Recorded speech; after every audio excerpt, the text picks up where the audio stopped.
and this is regarding instant booking. Instant booking, quite frankly, sucks. Please call me, Mike. I need to discuss this further. My name is Dan. As you know, Airbnb let them book anyways via Instant Book. Hey guys, we are back, and I am going to do a quick episode about something that happened to me very recently with Airbnb and with a specific guest, and this is regarding instant booking. And we're going to go over why I no longer use instant booking, and I do not recommend anyone use it. Instant booking, quite frankly, sucks, and it used to not be as bad, but we'll kind of go over that in the video and check it out. As always, guys, if you like what you see, please hit that like, subscribe, and notification bell, and leave a comment below. And with that being said, let's jump right in.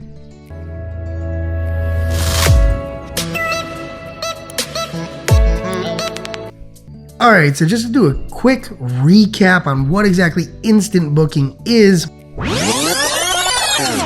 Basically, for all the newbies out there, if you have instant book turned on, it means guests can immediately book your place without communicating with you. If you do not, they will have to send you a request to book, and you will either have to approve or deny it. So these features can be found in the listing editor section under the instant book section. And so when you do turn it on, you also get an additional option called the good track record option, which if you have that turned on, it only allows guests who have stayed at Airbnbs with no incidents and no negative reviews to book your place instantly. This means all new guests and all guests with negative reviews will have to send you a request like everyone else, which seems pretty good, pretty nice. And we're gonna go over today exactly what happened to me.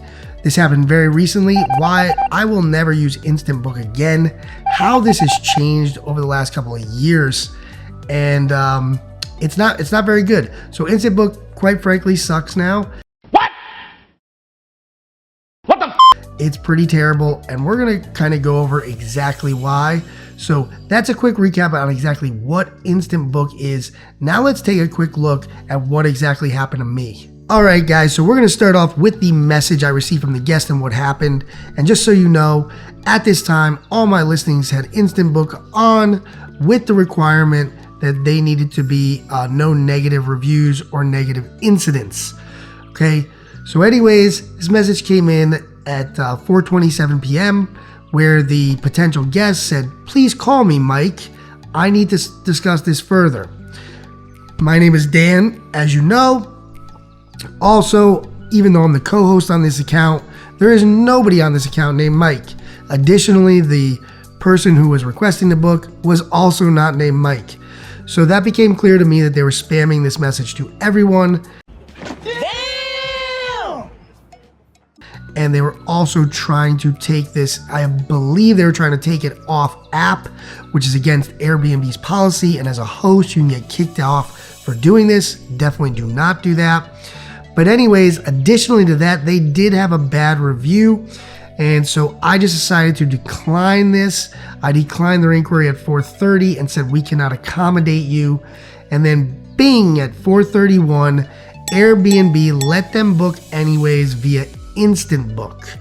Okay, so that is kind of the nuts and bolts of what happened. Now we're gonna kind of go into how I dealt with that situation.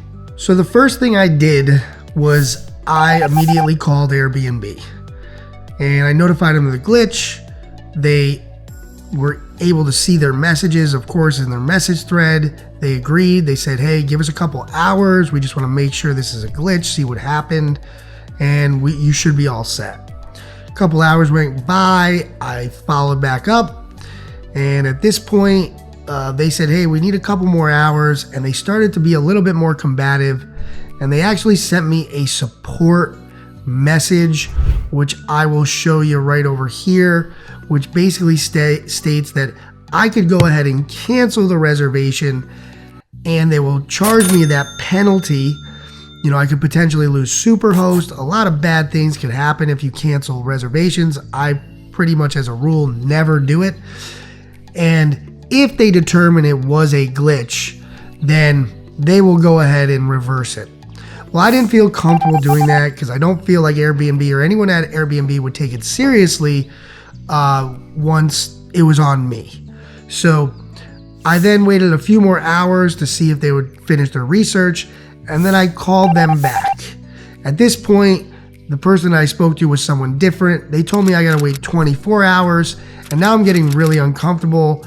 I start mentioning to them that, hey, listen, this is also a bad guest experience, because obviously this guest believes they have a place where they could stay when they actually don't.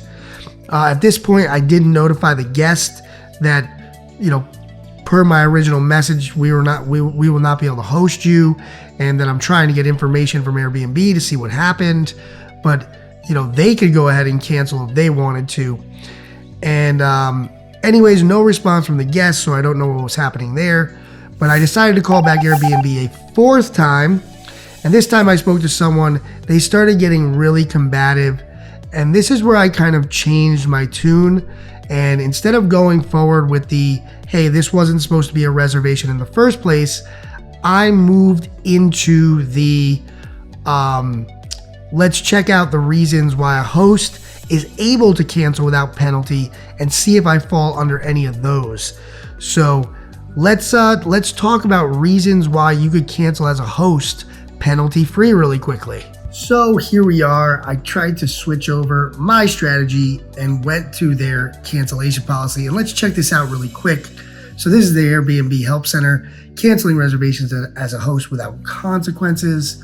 Okay, the valid reasons for cancellation include circumstances beyond the host's control, such as major damage to a listing, emergency repairs, proof that the guest intends to break one of the house rules, extenuating circumstances like emergencies or epidemics that restrict government travel.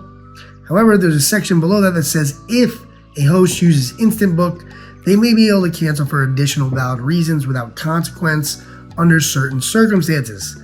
One, the guest makes it clear that they're likely to break one of the host's house rules, like bringing a pet or smoking, or the guest has several unfavorable reviews or lack of profile information that concerns the host. So this is what I started talking to Airbnb about, and I said, even under your own cancellation policy, since I did have Instant Book turned on, if the guest has an unfavorable review, I am allowed to cancel. Okay, and notice it does say or a lack of profile information. So it does not need to be both. It could be one or the other or both. So eventually I got nowhere with that call as well. So I decided to move on to my fifth call. And this time I decided to do a new strategy. In this strategy, I actually decided to just stay on the line until they got the matter resolved. And no matter what they were saying to me, I just kept staying on the line. Now at this point, the person I was on the line with went as far, they lied to me a bunch. So they basically told me that I did not deny the reservation, when you can clearly see in the chat I did. They then went on to tell me that it doesn't fall under the cancellation policy, and the fact that I believe it's an unfavorable review does not mean it is an unfavorable review, which I reminded them of contractual law, which, by the way, quick little side note, contractual law in the United States is ambiguity in the contract goes in favor of the person who did not draft the contract. And the contract you have with Airbnb is you agree to their policies and terms and conditions. And this is one of their policies. However, it does not say that the unfavorable review is determined by Airbnb and not the host. So as a host, you could technically determine anything as an unfavorable review, and it should fall within the Airbnb's policy. This woman kept putting me on hold. Eventually, she started outright lying to me, coming back from the call saying, hey, there's someone from the other team that you've been working with who's literally trying to call you right now, and they can't get through because we're on the phone, which I have call waiting on my phone, as every cell phone does nowadays. So I gently reminded her of that, and I just kept telling her that I would wait for her to resolve the problem, or for it to get resolved, or for her to get someone on the line who could resolve the problem for me. Ultimately, after an hour and 20 minutes and 5 or 6 times on hold, one of those times, by the way, they put me on hold for over 20 minutes, she came back on the line and she actually said, hey, it looks like the reservation is canceled and you're all set. Finally, inner peace. At this point in time, I decided I have to turn off Instant Book forever. Airbnb is clearly just going after their hosts. They are not abiding by even their own policies, and even when there's a glitch in their system that allows someone to book after they've been denied, they are just trying to not abide by it. First of all, number one, this is not a good guest experience. As I said a little bit earlier in the video, this guest is thinking they have a place to stay, and had it taken days or even weeks before the cancellation went through, the guest would have been scrambling to find a new place. So this is not good customer service to the guest. I kept explaining this to Airbnb with little resolve. And anyways, ultimately, they need to make their policy better and more accommodating to both the host and the guest. This one just doesn't really work. This is why I'm no longer a fan of Instant Book at all. I believe Instant Book is garbage. So anyways, I went into my profile, and this is where I found something way more concerning. Absolutely, just way more concerning, which is in my profile. My Instant Book was turned on. However, the requirement for me to approve a guest and they need to send a request if they've had a negative review or feedback was flipped off. Okay, at this point, I called a few of my friends who have Airbnbs. I asked them to check theirs, the ones that I know that are on Instant Book, and like clockwork, all of theirs were turned off as well. So I believe I've actually read about this in a few posts online in Airbnb, a few people complaining about this. I believe another thing Airbnb is doing is when they're updating their app, anyone who has Instant Book turned on, they are turning off all your special requirements during the update. And they are absolutely not notifying the host that, hey, your special extra rules with your Instant Book may have been altered. Okay, this is really bad. Additionally, they decided to put the requires a profile picture into a separate section versus the Instant Book. They're doing a lot of things like this, turning them all off behind host back. This is just really not good. And in all honesty, when you turn Instant Book off, Airbnb will give you this little message where you may get less bookings and all this stuff. And again, this is just not true. Any large host that I know that has 5, 10 units or more never uses Instant Book, most likely because of these issues. I have seven units myself, and I have officially joined the team of never using Instant Book again. Anyways, guys, I would definitely not recommend use Instant Book. Let me know what you think. Do you think I'm right? Do you think Airbnb is right? What do you think about this circumstance, and how do you handle your reservations? But anyways, guys, I will see you next time. As always, hit that like, subscribe, and notification bell, and have a good day.